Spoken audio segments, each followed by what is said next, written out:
RSS के नेता हजरत निजामुद्दीन की दरगाह में दिए जलाकर देश में सांप्रदायिक सौहार्द का पैगाम दे रहे हैं, लेकिन एआईएमआईएम चीफ ओवैसी भड़काऊ बयान देकर दोनों समुदायों में नफरत पैदा करने का काम कर रहे हैं। कर्नाटक के हुमनाबाद में ओवैसी ने जमकर भड़ास निकाली। सबसे पहले उन्होंने गुजरात में मुस्लिम युवकों की पिटाई पर अपनी बात रखी। गुजरात में गरबा पर पथराव करने वालों को पुलिस ने पीटा था।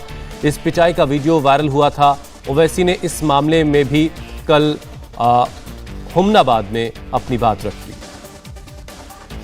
अगर हमको मारा जाता है, अगर गुजरात की सरजमीन पर मुसलमानों को रोड पर लाकर एक झूठे इल्जाम में रोड पर उनको जमा करके मजमे के सामने उनको जब लटों से मारा जाता है, तो मैंने उस वक्त भी कहा, आज भी कह रहा और कल भी कहूंगा कि मारने वाले इस्लाम की तारीफ नहीं जानते। मारने वाले अगर ये समझ रहे कि सरे बाजार रोड पर लाकर मुसलमानों को लटों से लाठियों से मारकर उनकी बेइज्जती की जाएगी, मजमे के सामने मारकर मजमे से तारीफ और नारे निकलेंगे, तो मुसलमान के हौसले पस्त हो जाएंगे। तुम नहीं जानती हमारी तारीफ को।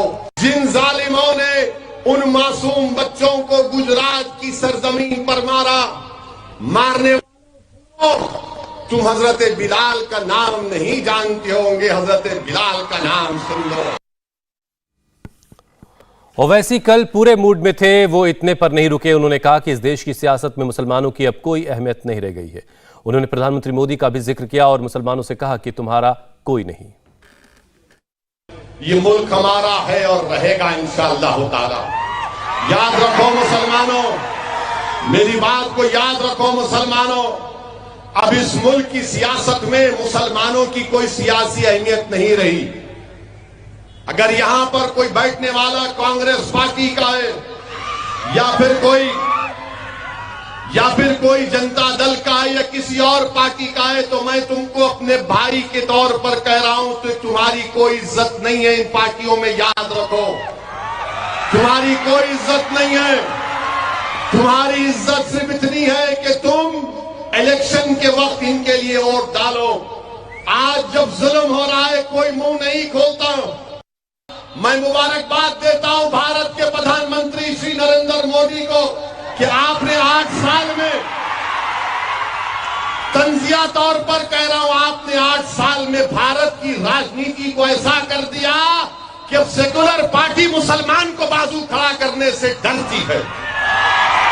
कोई नहीं है तुम्हारा, याद रखो।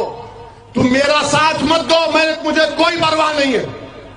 मैं दीवानों की तरह लड़ता रहूंगा जब तक अल्लाह जिंदा रखा। लड़ता रहूंगा कि भारत की राजनीति में अब तुम्हारी कोई अहमियत नहीं है। तुम्हारी अहमियत कब होगी? जब तुम एक सियासी ताकत बनोगे। बिल्किस बानो को तुम क्या जवाब दोगे? क्या बिल्किस बानो तुम्हारी बेटी नहीं है,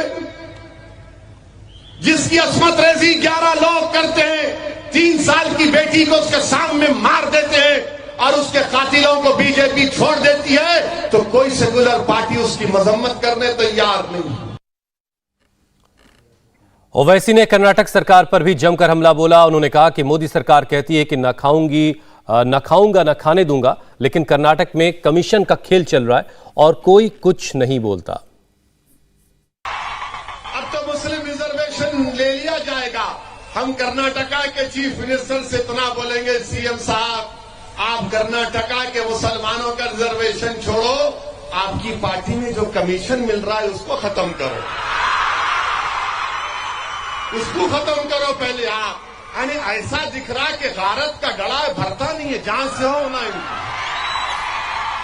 किधर का भी हो, बस मेरा जो भी होना ला ला ला ला ले यहां दबा के खा रहे गपागप